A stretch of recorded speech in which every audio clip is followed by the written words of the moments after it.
Hi, everyone. Welcome to the Fullest podcast. I'm your host, Nikki Bostwick, and today's guest is Heather Hartnett, who is the founding partner and CEO of Human Ventures.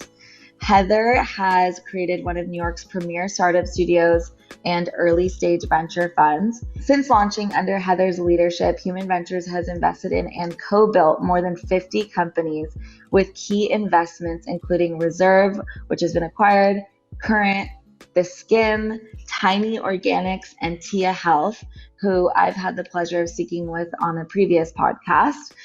Those companies have grown to a combined more than 7.2 billion in enterprise value and have gone on to raise over 500 million in additional capital from notable later stage investors. Hi, Heather. Hi, thank you so much for having me. Thank you for joining us. I'm really excited. This is the first time we've had the pleasure of having a fund on. And like I mentioned, I had so much fun chatting with Elise from your team on Instagram Live a couple weeks ago. If anyone wants to check out that episode, it was just like really great insight into just like the entrepreneurial aspect of connecting with a fund and like just what happens after investment and Yeah. like the journey. Well, You I'm guys offer honored. so many resources. Sorry, I'm honored to be the first fund on this podcast. I really will hope to speak to the entrepreneur side of things. Yeah, I'm so excited to just kind of learn more about you and how you got into this space and also just like what makes human ventures different than other early stage venture funds. Yeah, well, I love the content that you produce, and I think a lot of the topics that you cover are grounds for for the investment thesis that we have at Human Ventures, and that we look to thought leaders like yourself and the customers that your listeners are all customers and they're very forward thinking, and that's essentially what we are looking to be able to invest in. So Human Ventures, like you said, we have two components. We have a startup studio where we build companies with founders from scratch very early on, and then we also have a venture fund, which is looks more like a traditional funding platform, but we still love to invest very early in categories. So that's a differentiator for Human Ventures. And then the other differentiator is just really the areas that we're excited about. And we just experienced what we call kind of a human recession, right? That we saw at all time high of difficulties in health and relationships and connectivity and loneliness, and so there's this effect that's happening right now in the sustained period that the world just went through, and what's going to come out of that is pretty significant. I think there are a lot of opportunities. There's cracks that have been exposed in our healthcare system, mental health, and the employee-employer relationship. All these different, very human topics are being kind of put under the spotlight. And so, humans looking for founders who are building solutions to these big problems, and that's what we invest in. That's so exciting. And I mean, I love so many of the businesses that you've invested in. And so you got in like early on with brands like The Skim and Tiny Organics, right? Yes, yeah. Yeah, I mean, I remember when The Skim kind of first launched and it was just so exciting because before that, I was never interested in politics or just it just seemed boring and they just have a great way of just telling you kind of the, cliff notes of what happened and kind of keeping you up to date and engaging people and empowering people to stay up to date. And I think that it's interesting because all of these companies, like I mentioned earlier, have gone on to grow with so just like grow so much. And I'm just curious how you started like your career in investing and at ventures because I know that you started at Lightspeed and City Light and Claremont and then went on to start your own fund. So how do you stay connected with the community and how did you go on to meet these founders to invest in them? Yeah. Yeah, no, I mean, I think when we started Human Ventures, the New York ecosystem looked very different for entrepreneurs. There have always been, you know, entrepreneurship takes many different different forms, and New York has always been known for people starting businesses and many different industries thriving. And this is where customers are. This is where business happens. And the technology industry largely was responsible for the boom of venture capital investing, which is what I do. And that was primarily in Silicon Valley. It was primarily in San Francisco. But Yeah. what started to happen as technology started to permeate through every industry and every company that is selling and doing business right now has to have a technology component to it. New York started to be a really interesting place for those technology companies to start forming here instead of just Silicon Valley. And in doing that, it opened up, a large range of the types of founders that were starting companies, and that's what we saw an opportunity, in New York specifically, to start a venture fund in these areas because there are very talented founders. There are several people who see opportunities in health and wellness and the future of work and media. And just like you said, TheSkimm, Carly and Danielle, when they started TheSkimm, they came from a journalist background and broadcast. They saw that there was an entire audience that was not being met. Their needs were not being met, and they had a very creative way of creating a new media company.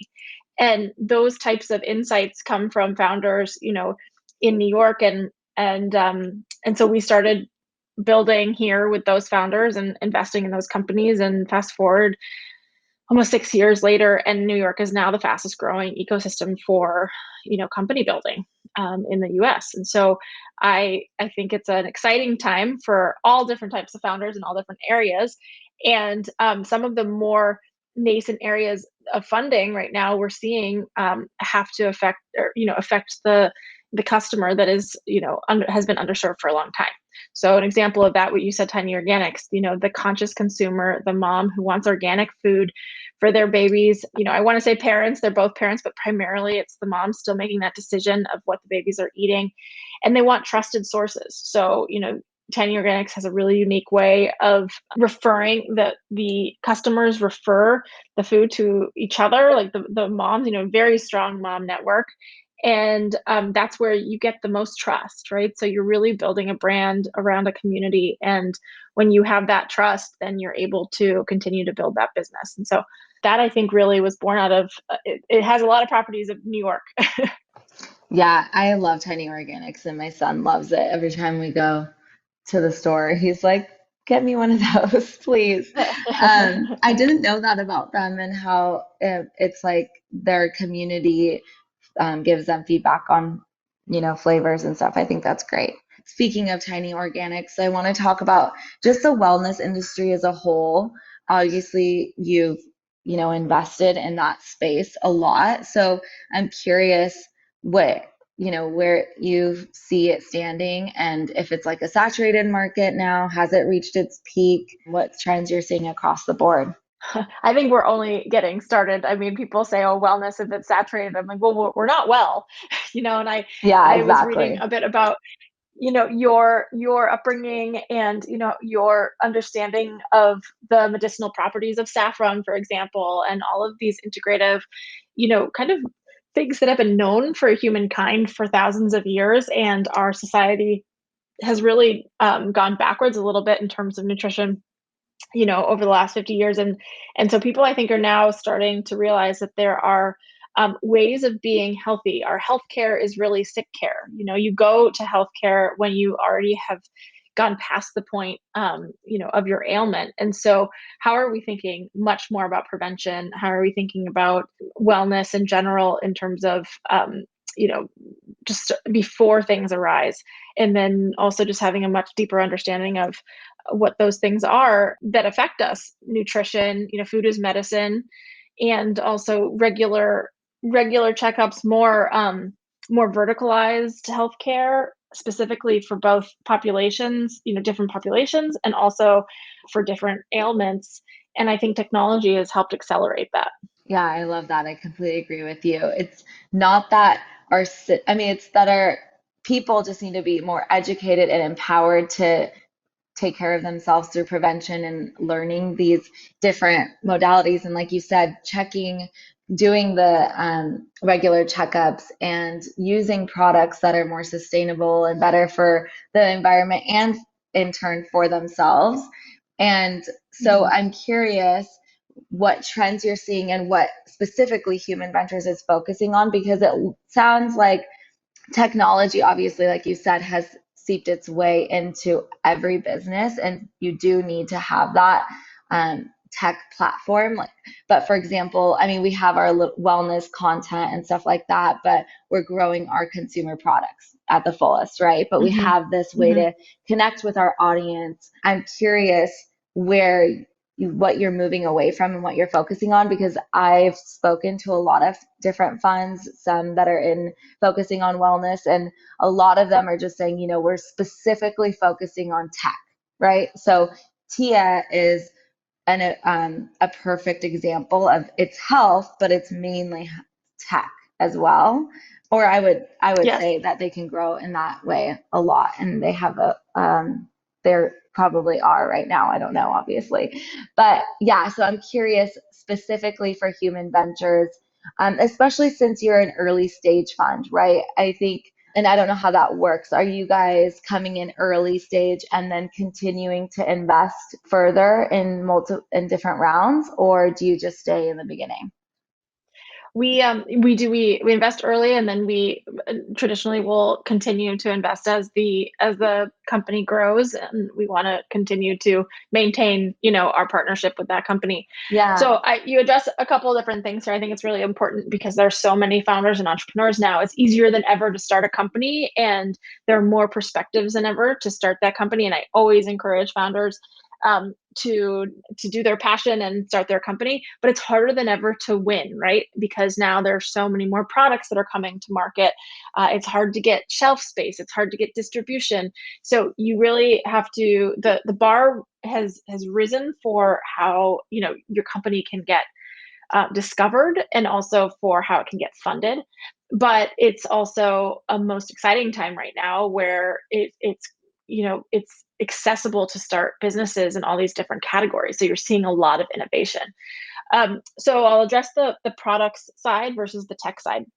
Human Ventures, we have both. We have actually a lot of product companies, and that was born out of us doing deep dives into wellness trends and seeing where things are going, and then seeing what the best business model was to be able to capture those trends. And so an example is, knowing that people are eating more healthy and they're turning to plant-based diets.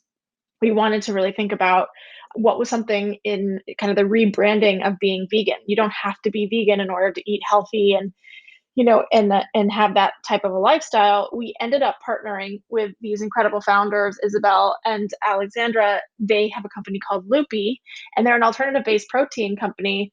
They use the lupini bean. It's very high protein, very low carbs. And their hero product is this Loopy bar, and then they're launching a pasta brand, and they're launching a bunch of things based on their platform. And what was interesting to us is that they knew how to build a brand, and they knew how to build a community and a following around their brand. So they have the permission to launch several products in their scope, and they have a community that loves that. So when you're looking at just a product, it's not just the product, it's actually how's it resonating with a community of customers, and then can you create that platform that you can continuously sell to those customers, and they love what you're doing. So we there are ways that you can justify investing in products when you really see a strong distribution channel, and you see a way that they're going to be able to reach customers in a unique way. I I've seen Loopy, and I think it's such an interesting brand, and I love what they're doing actually. So that's really cool that you guys have invested in them. And I completely agree with you. I think that you'd like you said, it's so easy to start an online store now with Shopify and with all these different ways that technology has enabled us to start a brand. But I do think that building that community is the key. And I'm curious, one of the questions or when I was asking is, what are you moving away from? Hmm. I'm sure you just get so many brands reaching out to you left and right. So I'm curious how you pick and choose. Like, which ones are you going to have a meeting with? who you're definitely going to weed out? Yeah, it's a good question. I mean, for context, we saw 2,000 companies last year Wow. You um, specifically connected with 2,000 companies, or you had them reach out to you? we had 2,000 companies that reached out to, or we, or we met with, right? And then a Yeah. subsection of that, you actually meet, and then, you have to go through their business. And then, I think we made 14 investments last year. So you'll see that the, It, the hurdle rate is really high. And so it's founders like should never college feel, admissions.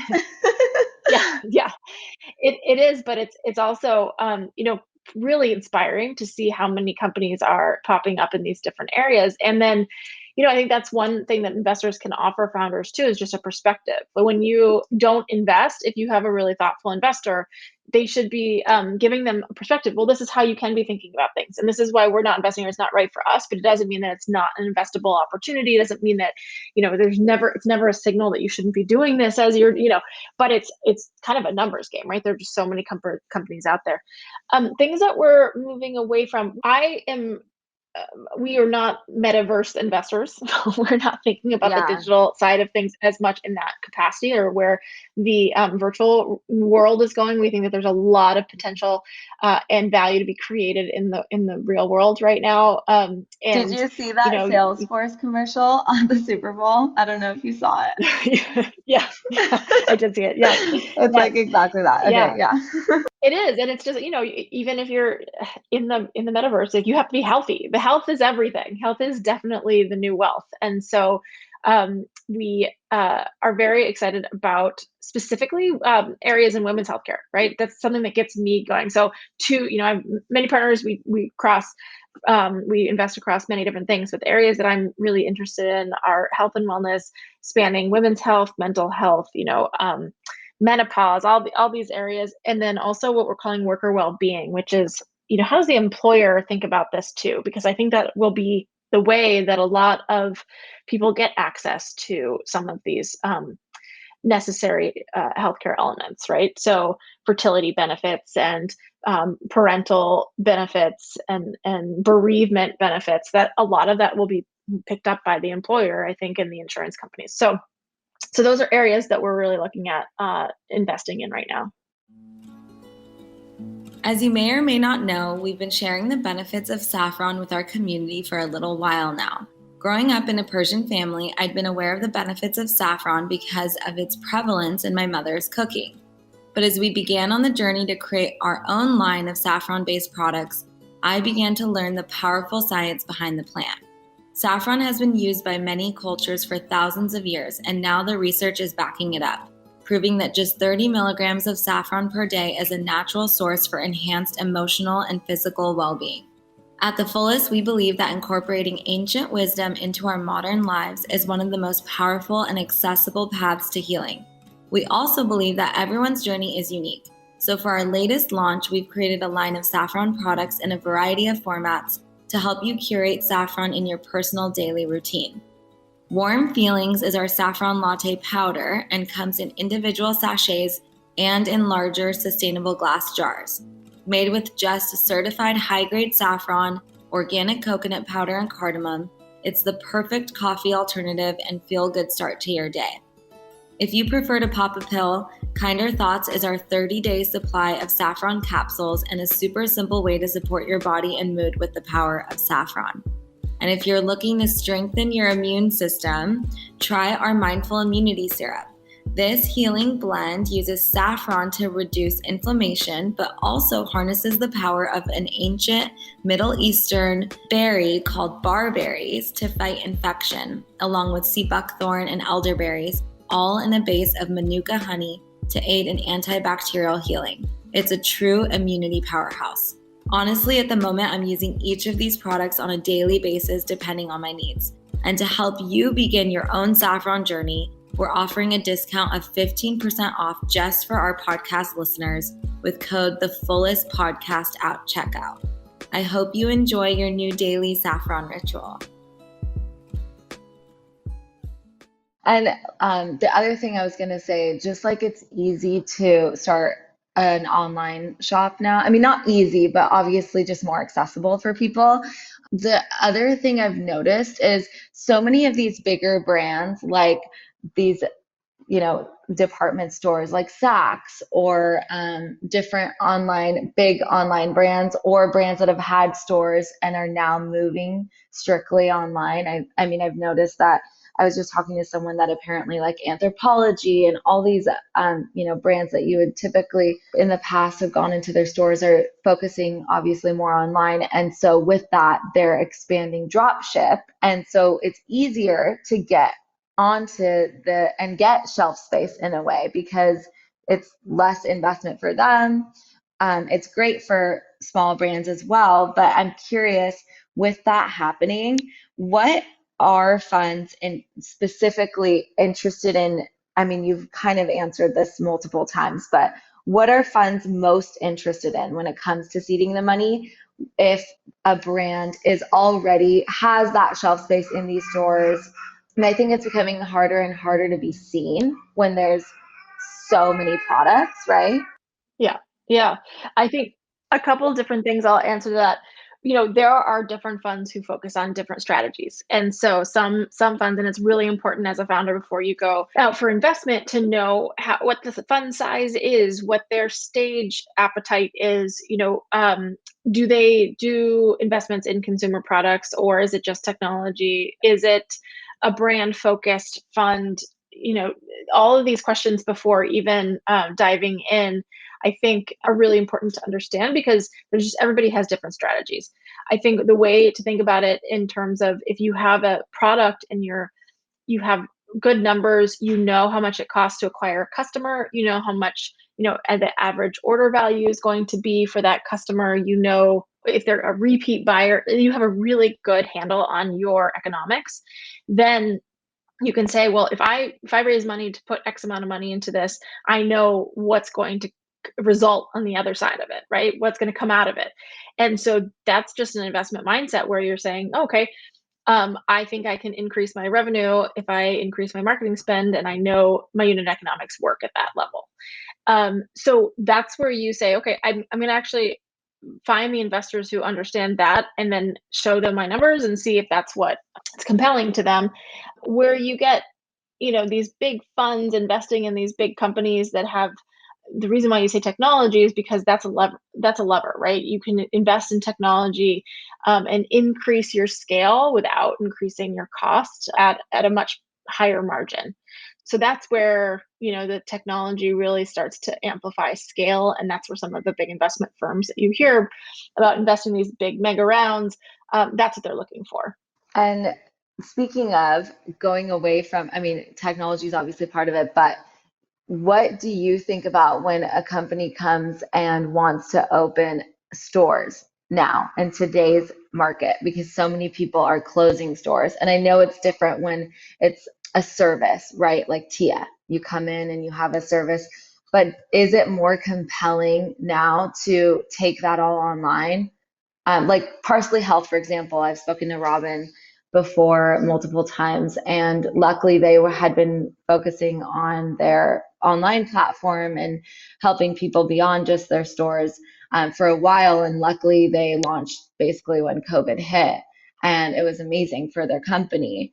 But do you think that continuing in today's market to expand and offer services in person is still something that people want and investors want to see?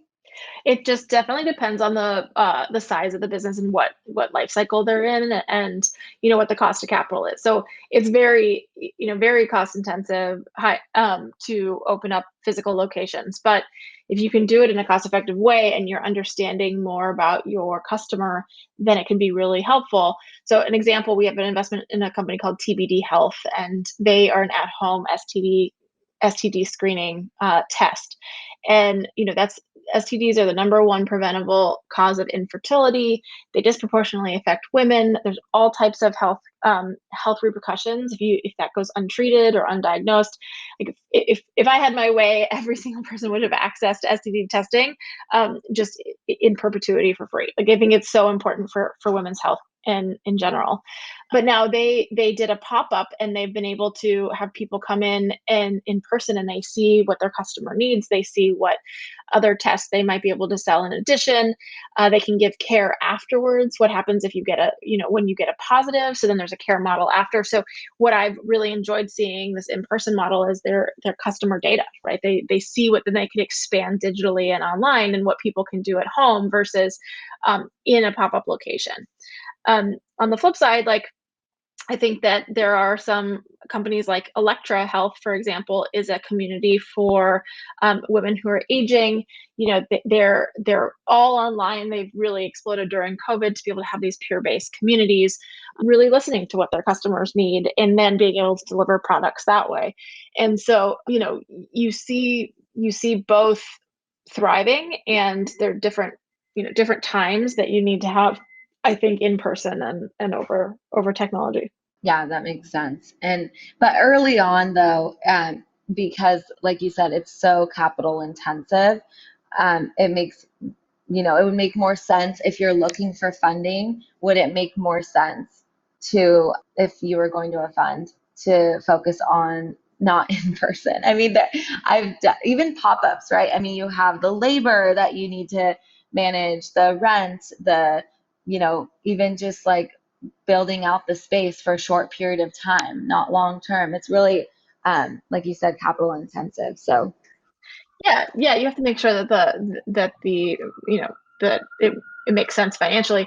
I think I put it under a marketing expense, right? And so if you're going to be exactly, that's what I was going to expanding ask. Yeah, into physical locations, you better be doing very well, in your sales to be able to expand to retail locations. yeah, And like that's the future. in Venice, or I'm sure, so many places in New York, it's like you walk down Abbot Kinney here and you just know that it's all a marketing expense for these brands because, the rent is insane. But it makes sense because then people have that touch point. People are connecting with someone who represents your brand. And so it's all interesting stuff to think about. But more and more these days, it's crazy, the cost of having in person. But basically, what I want to get to now is we've talked a lot about what funds are looking for in brands and what you guys are specifically looking for. But if someone's ready and looking for funding, how do you recommend they begin the process, and what should founders and entrepreneurs look for in a fund?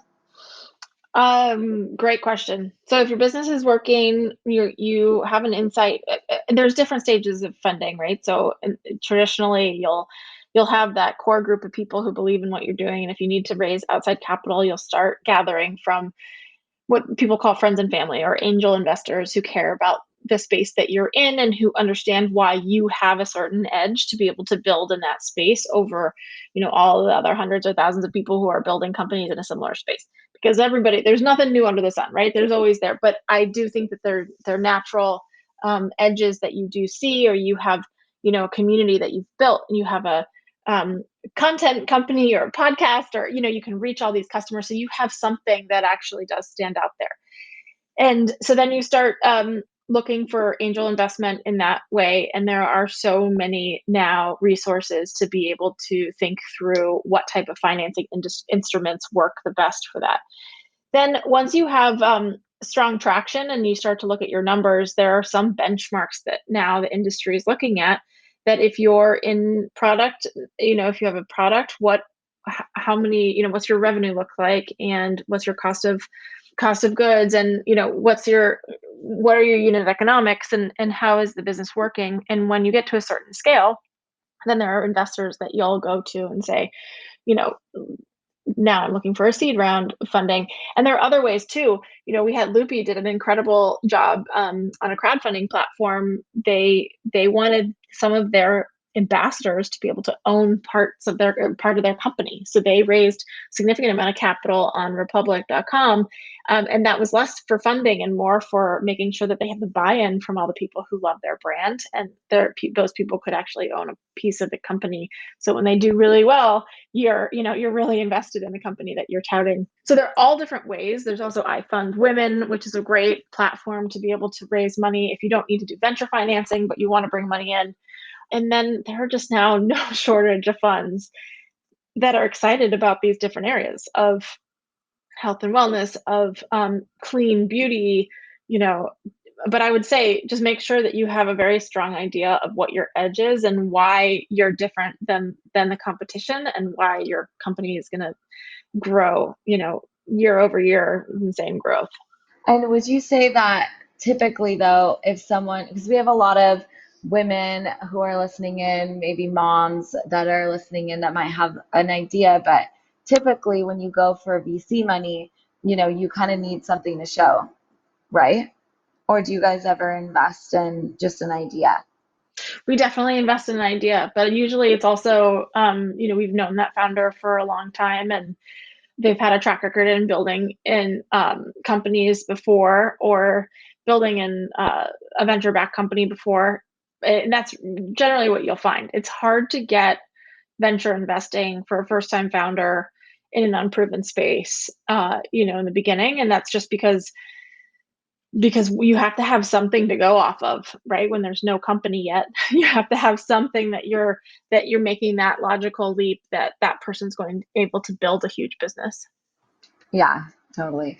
And another thing I wanted to talk about is how you, or what type of fundraising you do when you go for VC funding, like the different ways that you can raise money. For example, are you seeing a lot of safes at the early stage funding, or like what are funds more comfortable with? I know safes are better for founders.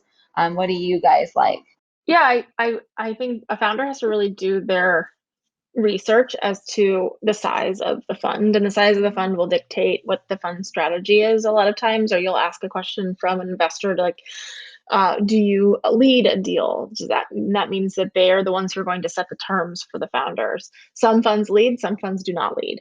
Some funds just do a follow-on check once a fund is already priced, priced around.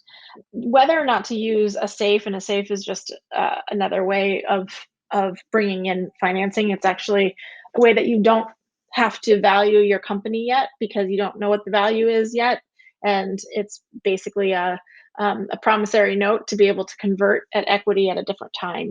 When you do have a priced financing round. So that sometimes works when you're really early and you don't know yet the valuation of your company, and you don't want to put that value on. I encourage people to get to a true valuation as fast as you can, because it's important to know where you stand, and have those benchmarks and metrics to be able to grow towards. And yeah, I think that, I mean, I'm not sure if there's anything else I can say about that. It just depends what stage you're at, and what type of investors you want to bring in. Okay, yeah, got it. And then do you see that that's how people are, that's really the strategy or the trend that you've seen in early stage funding? Yes, definitely. I mean, there's this document, it's the Y Combinator Safe. When you're fundraising, it's the most founder friendly document. It's pretty standardized. And when you're raising the first capital, you want it to be as standard as possible. And especially if you're taking in angels, because they'll come in at those terms. That makes sense. And what about human ventures? I know that there's fundraising that happens when you have a fund. So tell us a little bit about your experience with that and how often you guys go out and raise. Yeah, definitely. Yes, we are, when you start a fund, or a venture studio, we're absolutely founders as well. And, we have to fundraise from investors who think that our strategy is a good strategy and will make them money, right? So I do the same thing as founders. I have my investors, and I pitch where I think the world is going, and I think why, I have to sell why, I can pick those types of founders and those types of businesses that are going to work. And I'm a founder picker. That's what I do. And a people picker. Yeah, And then I have to convince people that this is going to uh, return their money to the tune of, 10x, what they put in. It's between 4 and 5x for smaller stage funds is what you're aiming for. And the fund cycles are, every about 3 to 4 years, you're going out for a new fund. And And then you can invest and deploy that fund, and according to your strategy, then you go out, and if you've done well, you can go out and raise another fund. And so it's no rest for the weary here. Yeah. So you go out and raise another fund for human ventures, or you start another fund? Because I know some funds are just for a specific period of time. Yeah, most funds have a specific period of time, but the firm is Human Ventures, and then you can have several funds under Human Ventures. Okay, So that we, makes we sense. have 2 vehicles, and we're going out for our next one imminently. That's so exciting. Well, yeah, I love that you said that you're a founder picker, because especially with early stage funding, it's really what I've heard is you're really investing in the founder. And like you said, does the founder understand the economics of what they're doing?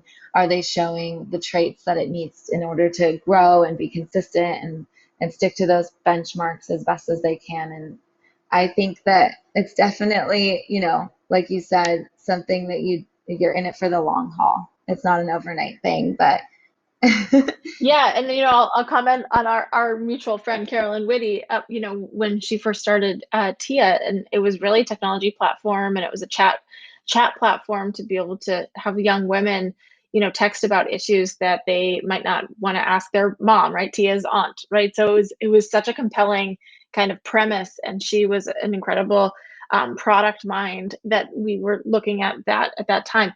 Now, she overwhelmingly saw what her customers needed, and it was so much more than that. It was also, everything else and every other healthcare opportunity for women. And it was just, there's a lack of access and information around that. And so she just kept on expanding with the market.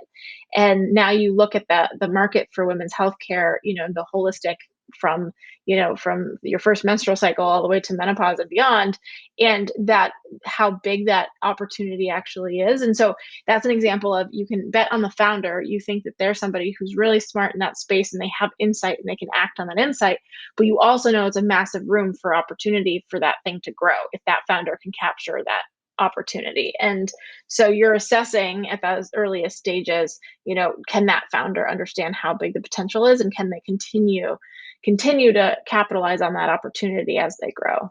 yeah, that makes perfect sense. And that kind of goes into the next and last question, but basically there's definitely a link between the market and our social and cultural values. And like you said, I mean, that's exactly what we've been talking about with the women's healthcare space. But what shifts are you excited to see happen, not just in BC, but in the world over the next 5 to 10 years?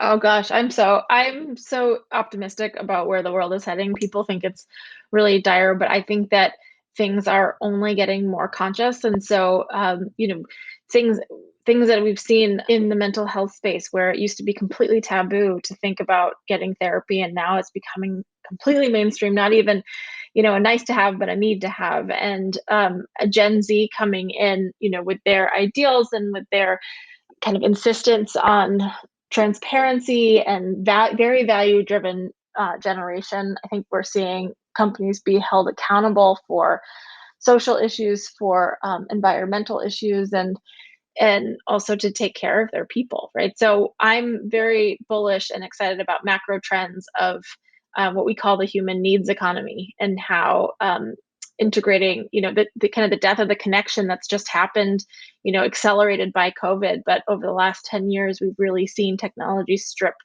out a lot of that human connection. And so I'm excited to see those trends having it come back.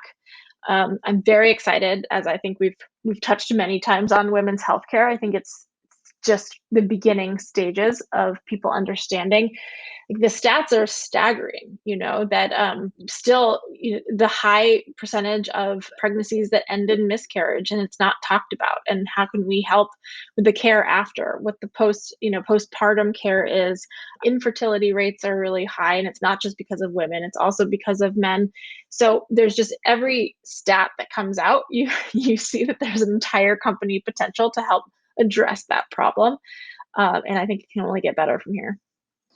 Yeah, I know so many women, unfortunately, but like you said, it's becoming the norm. It needs to be part of our conversation. We need to address care for these different issues. But I know so many that have had a miscarriage recently, and gone on to have healthy pregnancies after, or they've already had healthy pregnancies before and it's just part of the conversation. So I'm really excited too, and I love what you said about Gen Z. And I think that when you get another generation coming in, it's exciting to see what they value and what they care about and how they hold the older generations accountable. So I'm excited too, and Yeah. I can't wait to see what Human Ventures does next. And I really appreciate you coming on and chatting with us, and hopefully we can just, continue the conversation.